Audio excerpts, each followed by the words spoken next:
And we're back talking about the carbon tech sector, all kinds of things that entrepreneurs are making with CO2 instead of letting it go up into the atmosphere, from vodka to additives to make concrete stronger to plastics and all kinds of other materials. We're chatting with Madison Savilov and Krystle Wittevrongel. I'm going to pose this question to the two of you. Canada emits right now about 700 megatons each year of carbon dioxide.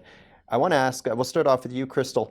How much of that do you think that the carbon tech sector can really chip away at? Is it possible to really reduce that significantly, or do we really need to be looking at other options?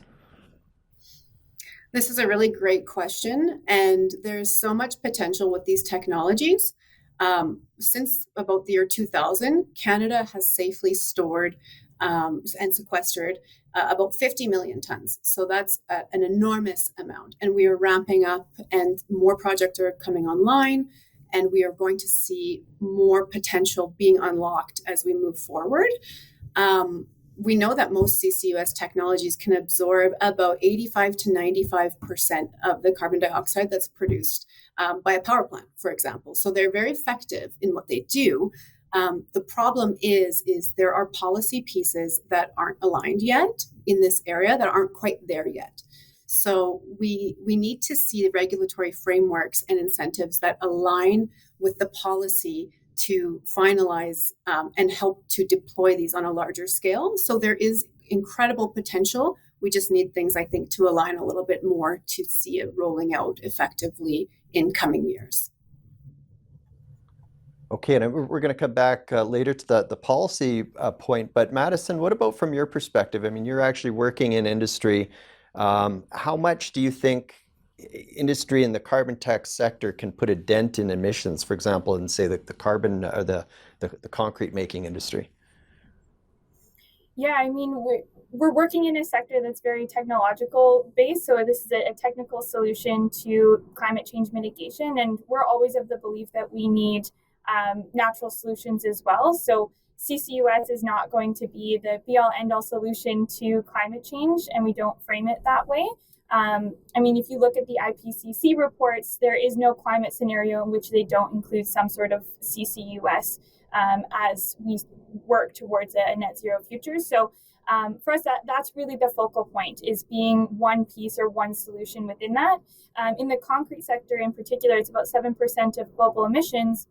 And with our technology in general, we can reduce the overall impact of concrete by about 40 to 50%. So really, we're already seeing these tangible solutions coming to the market, and that's really exciting.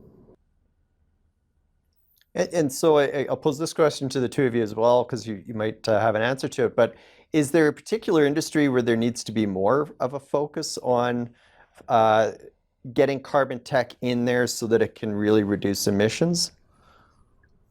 Yeah, I mean, we look at a lot of the hard to decarbonize sectors. So namely, concrete, cement, there's concrete, cement, steel, plastics. These are all sectors that don't have many solutions available to them at full scale. And so those are the ones that we're focusing on.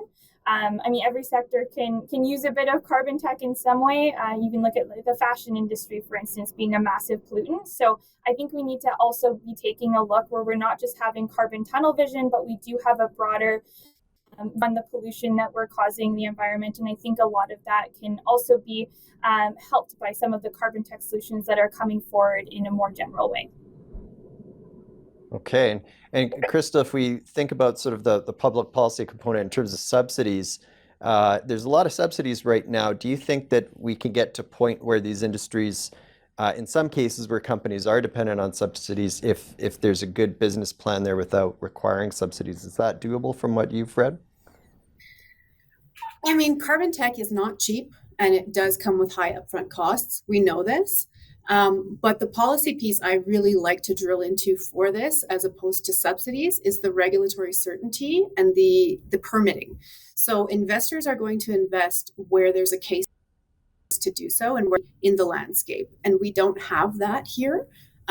There's been an investment tax credit, but we still don't know a lot of the details surrounding it. It's not legislated. So that stands in the way of investment that would happen naturally or fluidly in place of subsidies. Okay, well, listen, when we come back, we're going to talk more about carbon tech, this emerging industry where entrepreneurs are finding all kinds of interesting ways to use CO2 instead of letting it float up into the atmosphere. We'll be right back on 2nd Street.